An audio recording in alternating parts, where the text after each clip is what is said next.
Good evening and welcome to Day 3 of the Stellenbosch International Chamber Music Festival, coming to you once again live from the Endler Hall in South Africa. Another beautiful day here in the Cape Winelands, bursting with chamber music magic, a day of recitals, rehearsals, masterclasses and musings, all culminating in our third faculty concert, which starts in just a few minutes at 8 p.m. Two quintets are on the program tonight, by Carl Maria von Weber and by Schubert. So to set the scene, let's look back at the quintet we heard last night in the second half of the second faculty concert by Ralph Vaughan Williams and played by faculty artists Nicolas Dautricourt, Zandi van Dijk, David Cohen, Knut Erik Sundquist and Nina Schumann. This is the fiery opening to the first movement, and we can always rely on our Norwegian bassist for a touch of comedy.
There you heard the opening of Ralph Vaughan Williams' piano quintet in C minor that brought down the house at last night's second faculty concert.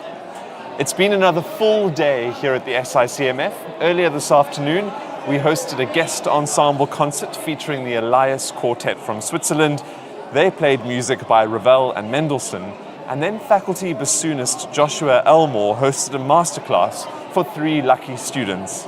Quintets seem to be the theme at the moment, as the guest ensemble concert at 5 p.m. with local group the Coastal Brass Collective featured no fewer than 3 brass quintets by Brian Sadler, Victor Ewald and Alan Stevenson.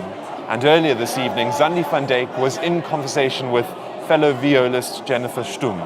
And while all these wonderful events are the cornerstones of the SICMF program, its lifeblood is the people, the students, the artists, the technical and operations crew and the public, those who listen, support, observe and cheer.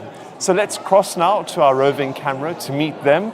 Brent, our logistics manager, is my co-host this evening. Brent, what's going on? I see a whole bunch of folk have just spilled out of the conversation that was happening between Zandi and Jennifer downstairs.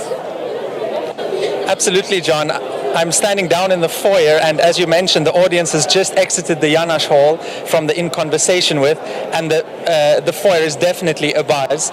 Everyone arriving for the faculty concert this evening. I'm going to move over to 2 of our participants over here and find out what their experience has been for the first 3 days of the festival. So I'm going to move over here and have a chat to these 2 participants. You guys have been at the festival before. I know that from last year. I think you were both here last year as well. We've just come to the end of the 3rd day of the festival. What have these first couple of days been like? Has it been totally overwhelming?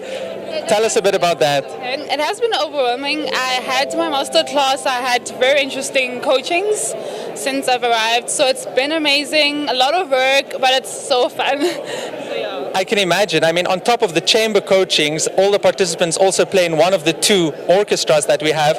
Quinn, we've had 2 days of orchestra rehearsals. How have these first 2 days been, getting to know everyone and trying to find your place in the orchestra? I think it's been a bit crazy, but fun. And also because I'm here with 2 instruments, it's been quite intense, let me just say that. And the conductors are really good, and I think we're all having fun and learning stuff in the course. That's great, because I know you play percussion in the Festival Symphony Orchestra. Could you tell us a bit about how the percussion department has been putting things together and what your plans are for the rest of the week? Percussion, yeah, we the kitchen of the orchestra, and we're really cooking up something, I would say. In the orchestras, we're doing a lot of stuff. That is a lot of instruments. That sounds so dumb, but it's okay. We move on, and I think we have fun pieces for our ensemble concert on Friday, and I think we're really gelling as a group in both orchestras, and I hope we sound great on the weekend.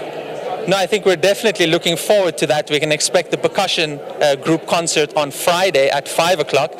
I'm going to move over to another side of the foyer over here, an element that we've had for the first time. We have a makeup artist here. I'm going to interrupt her midway through.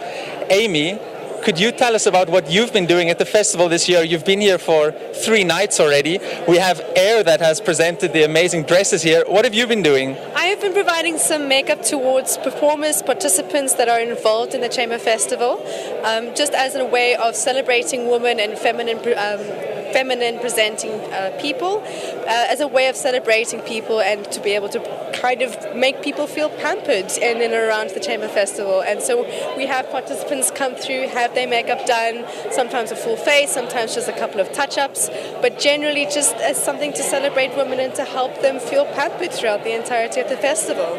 Amazing, and this is a theme that has been going throughout the festival, really, with women empowerment, with our the composer this year. So I think this is definitely a theme that is going throughout the festival. I can really sense that the foyer is a buzz here with all the participants and all the audience members arriving for the concert. I think we're definitely in for a treat, John. So much, Brent. And we'll certainly be looking out for those participants in the orchestras later this week.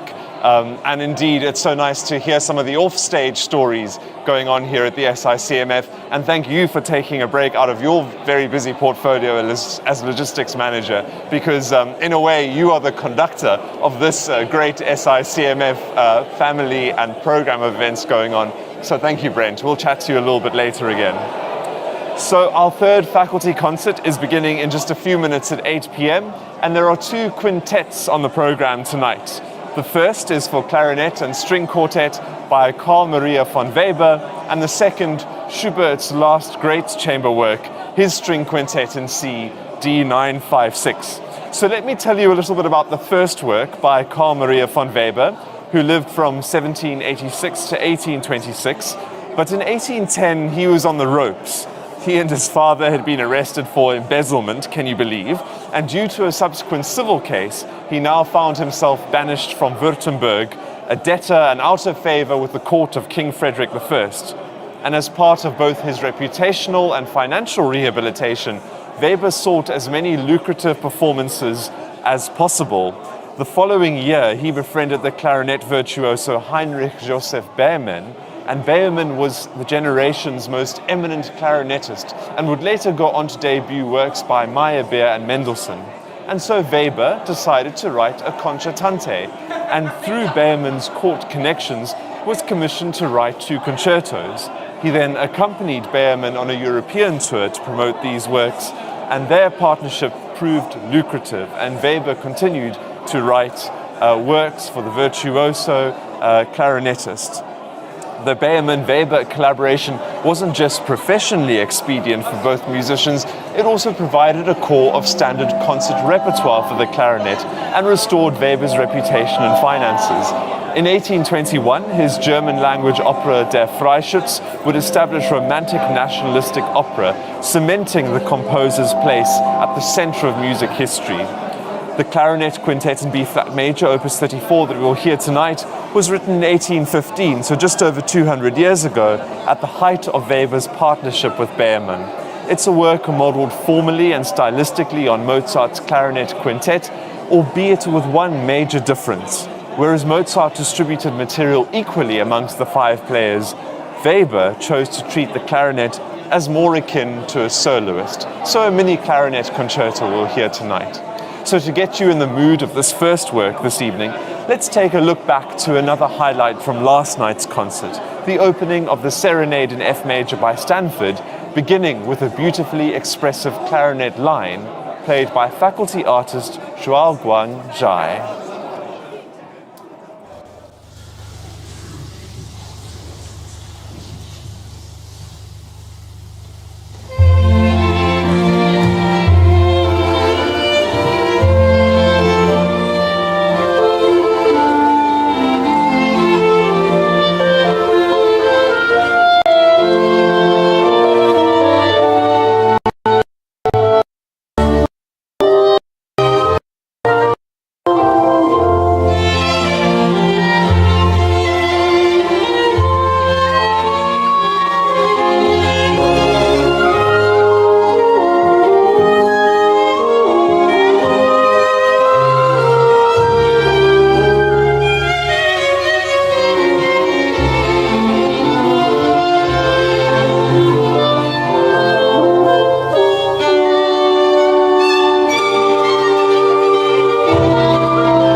And welcome inside the Endler Hall for the third faculty concert. As I mentioned a little bit earlier, or perhaps if you're just joining us at this live broadcast from the SICMF 2023, two quintets on the program tonight. The first in B-flat major by Carl Maria von Weber, something more akin to a sort of mini clarinet concerto. And I hope from that highlight that you would have just seen from the Stanford Serenade last night, our faculty artist YaoGuang Zhai, clarinetist, really taking center stage tonight in the Weber work. Not a work, I must admit, I'm familiar with, so quite excited to hear how that sort of plays out on stage, but he will be playing with Gwendolyn Masin and David Bester violins, Karolina Errera viola, and David Cohen cello. So really exciting to see all our great faculty artists in all these different guises and playing all these different styles and genres. And then after the interval tonight, music by Schubert, his last great quintet, the string quintet in C major, Andrey Baranov and Nicolas Dautricourt as violins, Jennifer Stumm viola, and Peter Martens and Boris Andrianov cellos. Unusual instrumentation to have these two cellos, not the way a quintet might usually be orchestrated. Maybe the composers would prefer to have two violas instead. So I think that will really sort of give a nice bass resonance to that piece, and perhaps the kind of gravitas. Also thinking this was one of Schubert's very final works. We all know that, like Mozart, he died prematurely at the age of only 31. So how lucky we are to have the hundreds of lieder, symphonies, chamber works, piano music that he left behind otherwise.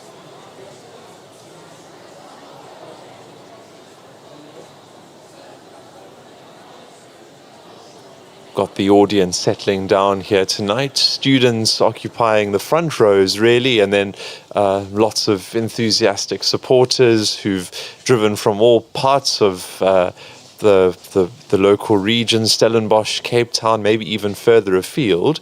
And of course you joining us on our live stream. So wherever you might be, please drop us a note. Let us know what you're enjoying, how the quality is, what you think of the music, what you think of the performers. We'll see if there are any special tricks this evening. No special iPad presentations preceding the artists tonight. But there you can see them from left to right. Gwendolyn and David, and Karolina and David, and YaoGuang Zhai clarinet in the middle for this performance of Carl Maria von Weber's Quintet in B-flat major.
or two more movements.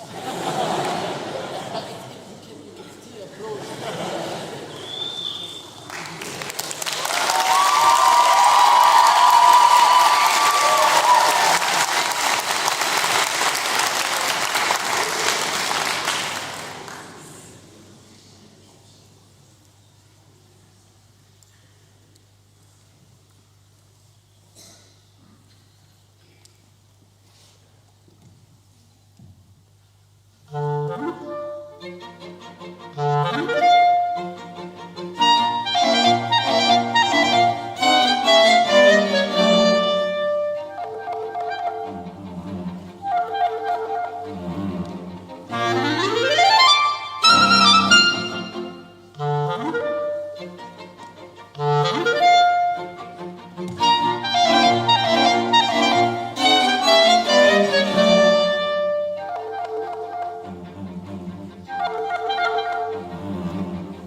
just saying here in the sound booth how it seems like after every single piece the audience is on their feet and so quickly, but you can understand why, because that really was an electrifying quintet by Carl Maria von Weber, and especially the virtuosity, the sensitivity, the expression of our clarinetist, faculty artist YaoGuang Zhai. Fantastic playing. I hope the clarinet has lots of devotees, disciples after that performance, because gosh, just showing what the expressive range of the instrument is quite remarkable. And of course, wonderful ensemble playing from the quartet who were accompanying him: Gwendolyn Masin and David Bester violins, Karolina Errera and David Cohen cello. What a fantastic team they had, really making the most of what is essentially a mini clarinet concerto there. Very impressive playing indeed.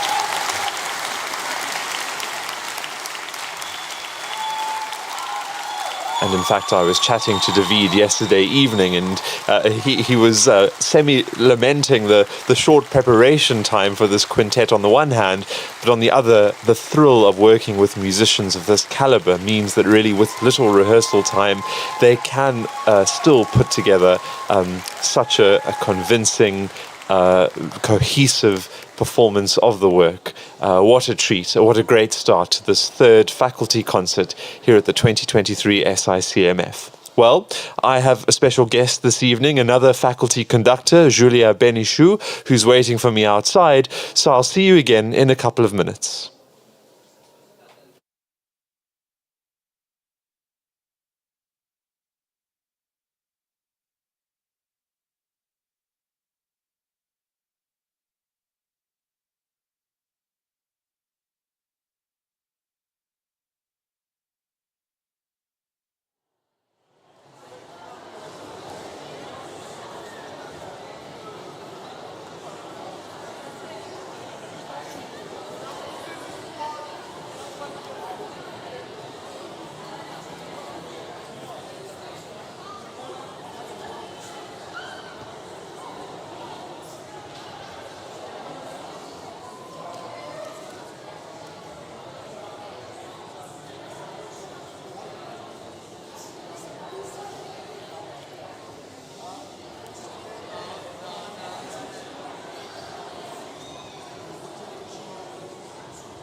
Welcome back to our live stream here outside the Endler Hall at the Stellenbosch Conservatorium, and I'm very pleased to introduce you to my guest this evening, faculty conductor Julia Benichou.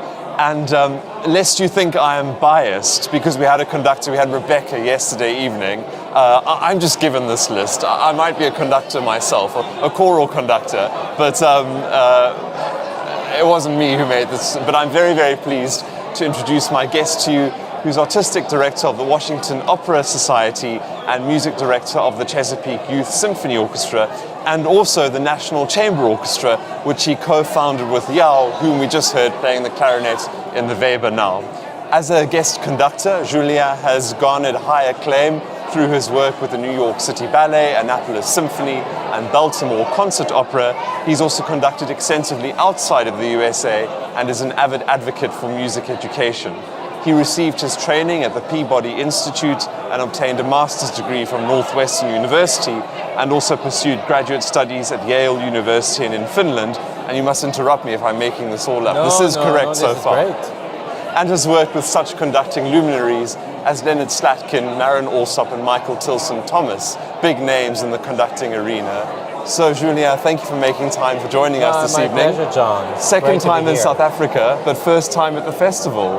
First time at the festival, second time in South Africa. The first time was in Bloemfontein, right. With the Free State Symphony Orchestra in 2019.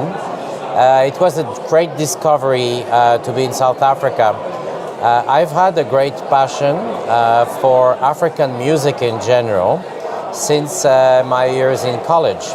I had a harmony professor who introduced us to various kinds of African music, in particular the pygmies of Congo and Cameroon. Right. And then from there, my interest in African music has grown as a hobby, and I've even organized concerts that combine traditional African music and classical music. So being in a country that has both extensively, you know, is really, how can I say, it's a dream come true.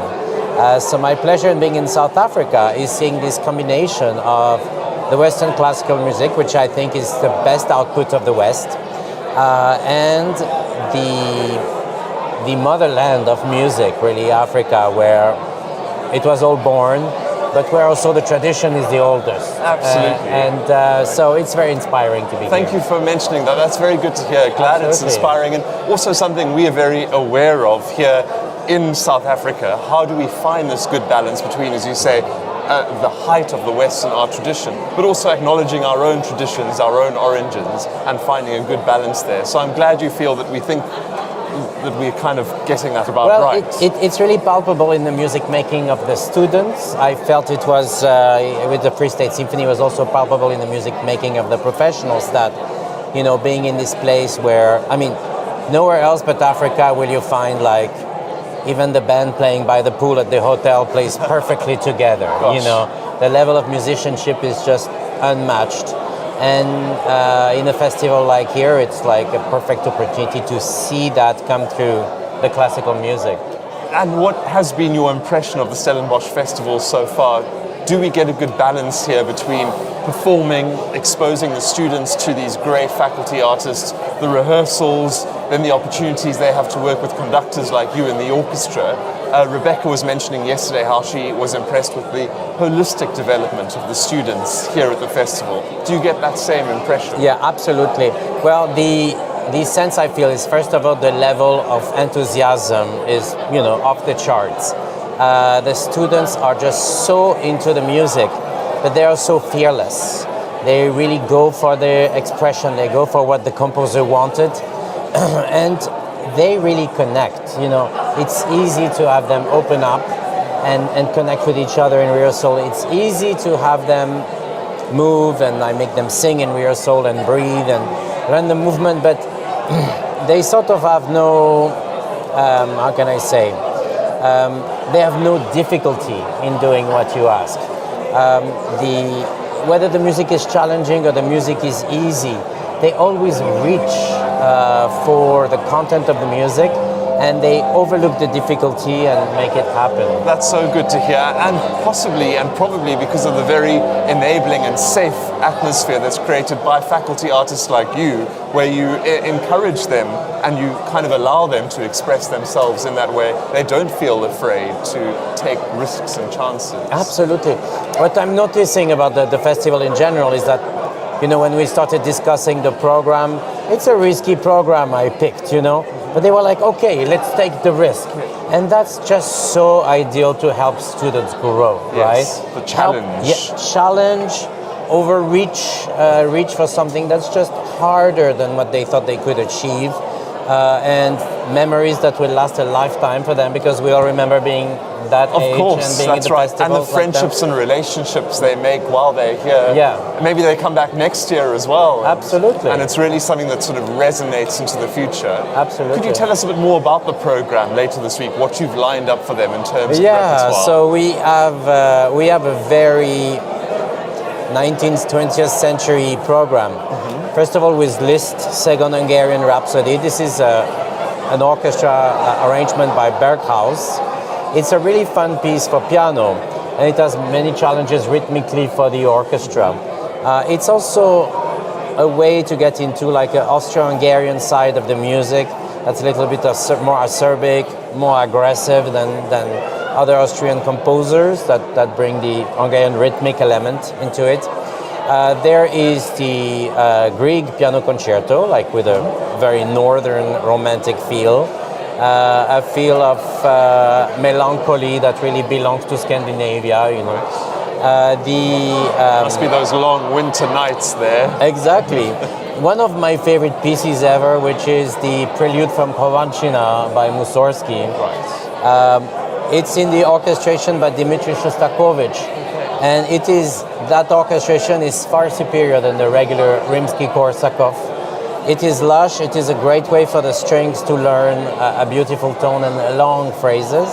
And then a very challenging piece, which is The Pines of Rome by Respighi. Right, yes, it's a big piece. Yeah, and a bit of a draw card for the audience. The audience loves Respighi. Oh, the audience loves Respighi. Yeah. And what I told the student, and I said, you know, after the piece, the audience is gonna scream. But on stage, you don't scream, you sing. Yes, right. So don't blast it, sing it. Learning to still make a beautiful round sound, even in these triple fortes, and in this big brass bombastic ending, but also, you know, the middle movements, which are delicate, which are very Debussy in texture, you know. Right. In some ways, Respighi studied with Rimsky-Korsakov, but in some ways kind of the son of Debussy and Berlioz, you know, the very strong French influence behind it. In the instrumentation, it's very clear. I mean, you'd open the score and you think you're looking at Debussy piece. Gosh. So he's got so much to offer in terms of expression, orchestration. He's a great melodist with very haunting melodies. The third movement, clarinet solo, is like absolutely haunting, it stays with you. And then, of course, that march of the Roman legions at the end is unique. I remember my first time hearing it in public was at Marseille Opera when I was a student, and people were stomping with their feet after, and it's always something that just takes the audience and, you know, brings them to the next level. Excellent. So lots to look forward to for the students and the audience as well. Absolutely, yeah. When you're done here at the Chamber Music Festival, are you jetting off straight away? Will you have a bit more time to explore South Africa? Unfortunately, I have to be in Portugal the next day for rehearsals. Gosh. With the Haydn 104 and the Chopin First Piano Concerto. Gosh. In Porto, and then I get to go to France and see my family and relax a little bit. Yeah. Excellent, good. Well, I'm glad there's some vacation at the end of all this great intensity, but hopefully while you're here, still a few glasses of wine here or there. Absolutely, I've enjoyed the Pinotage a lot, and I arrived a couple of days early and I stayed with a friend in Cape Town, and I got to discover some of Cape Town, which is absolutely gorgeous, amazing town.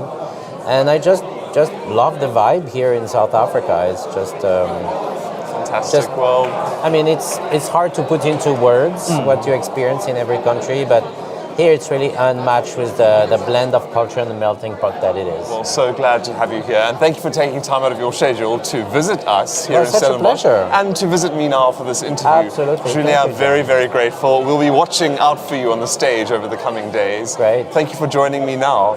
We don't have very much time, but to Brent, I think you've got something to share with us just before we head back into the hall for the second half. Thank you, John. I'm standing in the upper foyer here, and there is an absolute buzz in the foyer. I'm going to move over to some of the participants we have here as the participants are heading back into the hall for the second half of the concert. Let's move over here I want to find out, what has this first half of the concert been like? I'm blown away. What has your experience been? It was absolutely electric. Like, I have never heard a clarinet play like that. And after the second movement, I literally, like, I couldn't breathe. I was like... And I mean, the audience broke out into applause after the second movement, after the third movement as well. There was just absolute energy in the hall. Absolutely. What was your experience of this, and what are you most excited about for the rest of these concerts? Well, that was absolutely breathtaking. My heart was actually like beating so much because I just wanted to stand up and just cheer him on. I'm really excited for the Schubert. I've never heard the work before, but yeah, it's always interesting to find out about chamber works that I've never known before. Absolutely, and that's such a wonderful thing at the festival, is to hear works that we actually never hear performed. So I think, yeah, I've also never heard this quintet performed, so I'm also super excited about that. I'm going to head over to some of these other participants and find out what has been the favorite of the festival so far. Shall we head over here? A favorite of the festival so far? I've enjoyed the symphony orchestra rehearsal so far. I mean, it's pretty interesting playing harp for the first time in the symphony orchestra like this. Absolutely, so a whole new experience for you as well. And what has been your favorite concert so far? Definitely the first faculty concert. It was very, you could feel the energy like in your bones. It was so crazy to see the musicians really just give it their all. Like, I'm in awe of every single person who's been on that stage and have just thrown it all. Absolutely. So I think the foyer is emptying out. We can head back into the hall, and I'm going to head back to John. Thanks so much, Brent. Well, we're about to start the second half, so just to tell you a little bit about what you can expect now, we turn to one of the great chamber works in the canon of Western art music, the Quintet in C major by Schubert. And like Weber, Schubert was instrumental in the establishment of musical romanticism. Lieder like Gretchen at the Spinning Wheel and Erlkönig were foundational works in establishing the new harmonic and melodic language, and Schubert's subsequent use of modulation for purely expressive purposes liberated the expression of musical subjectivity and really pushed the tonal system to its breaking point. Many of Schubert's finest works seem to have been associated with the key of C major, such as the Wanderer Fantasy and the Great Ninth Symphony. The choice of C major for the string quintet, then, seems to have been influenced by predecessors in the genre. Both Mozart and Beethoven wrote quintets in that key, but where Schubert's quintet differed was in his instrumentation. As I mentioned a bit earlier, this quintet is scored for what is essentially a string quartet with an extra cello, as opposed to the more common practice of adding a second viola. Schubert seemed to approach the genre with some reverence, and despite writing a total of 15 quartets, this was his only essay in the string quintet craft. I need to head inside the hall, so we're going to leave you with a final highlights package just before we start the second half of this concert. I'll see you in just a few minutes.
And we're back inside the Endler Hall for the second half of this third faculty concert.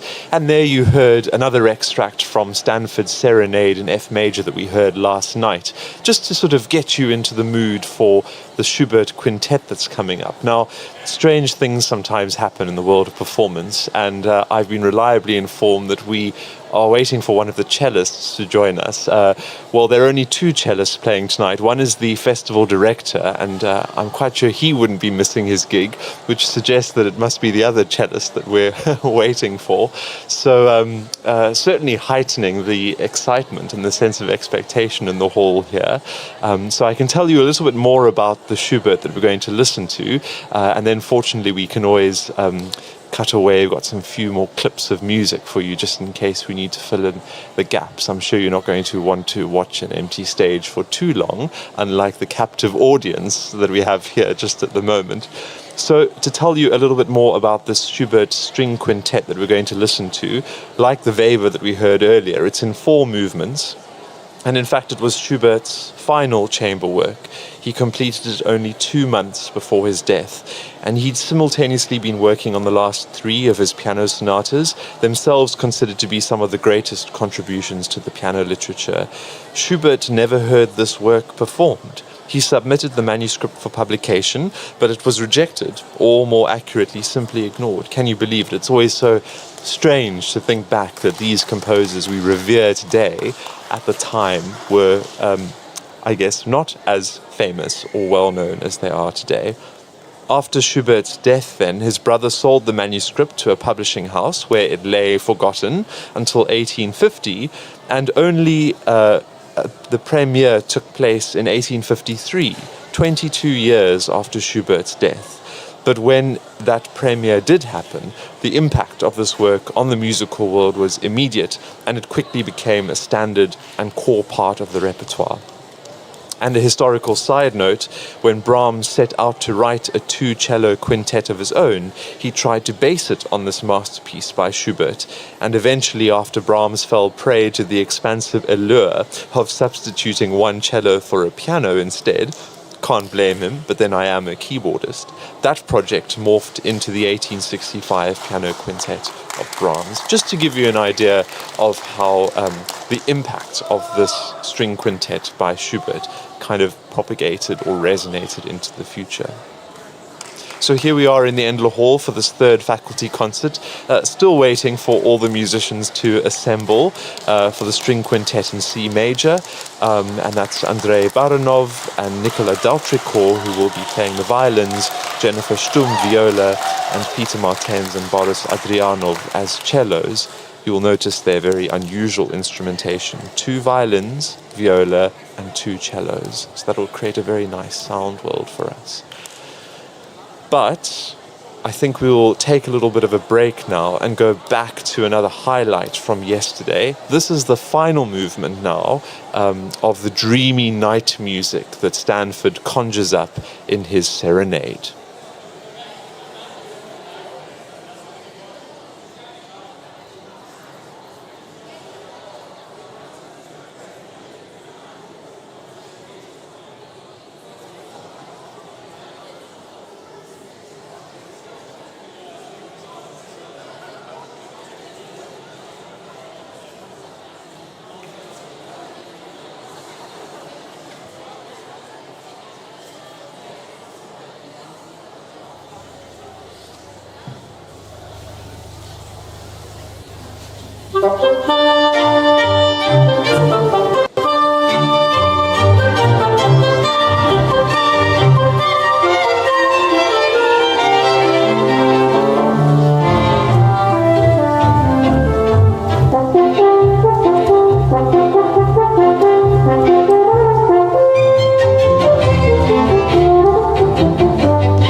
And we have all our musicians present for the string quintet in C major by Schubert, Andrey Baranov, Nicolas Dautricourt, violins, Jennifer Stumm, viola, Peter Martens, Boris Andrianov, cellos.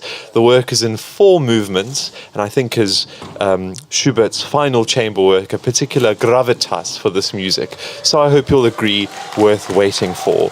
Do enjoy it. And wherever you're listening from, please post in the comments. Let us know that you're listening and let us know what you think. Enjoy.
You're going to have to take your pick of the adjectives, the words, the superlatives to describe that work and that performance of arguably Schubert's finest, certainly his final chamber work.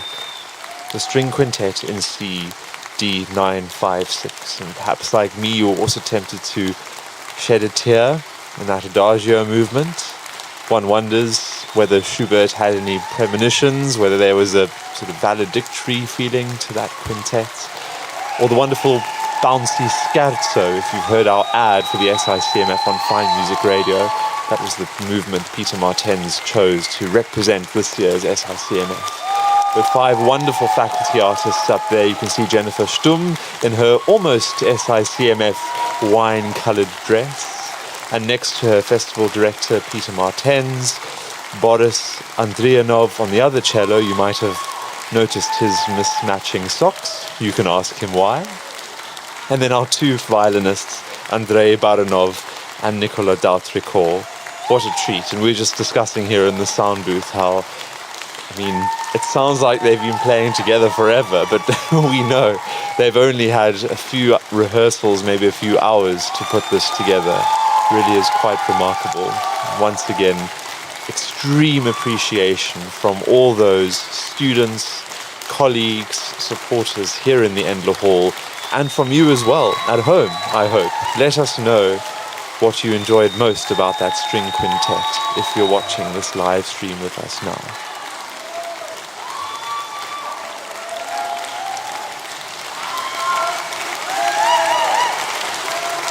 Really is a treat to hear this sort of music performed at this kind of standard here in South Africa. Great kudos, as always, to the organising staff of this festival, but the musicians as well, who, amongst their very busy schedule of coaching, practicing, all sorts of other things, managed to put together music like this. How lucky we are.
Two contrasting works by cornerstone composers of the chamber repertoire, Carl Maria von Weber and Franz Schubert. And as always at the SICMF, there's a healthy balance of the old and the new.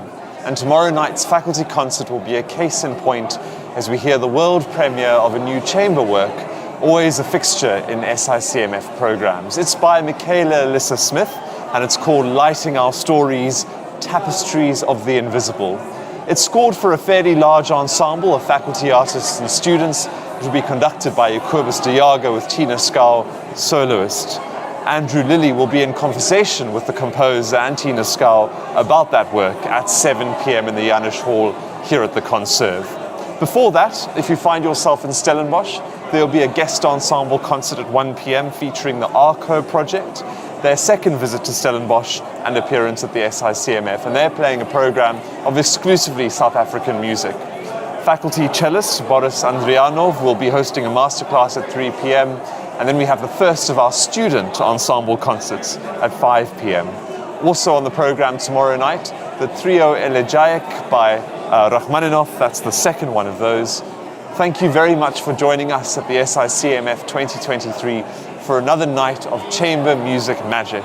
And as always, please get in touch with us via our social media channels.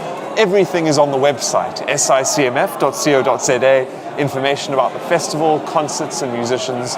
We'll be back again at about 8 p.m. tomorrow evening for another live stream from the Endler Hall. And so until then, from the production team and me, John Woodland, good night.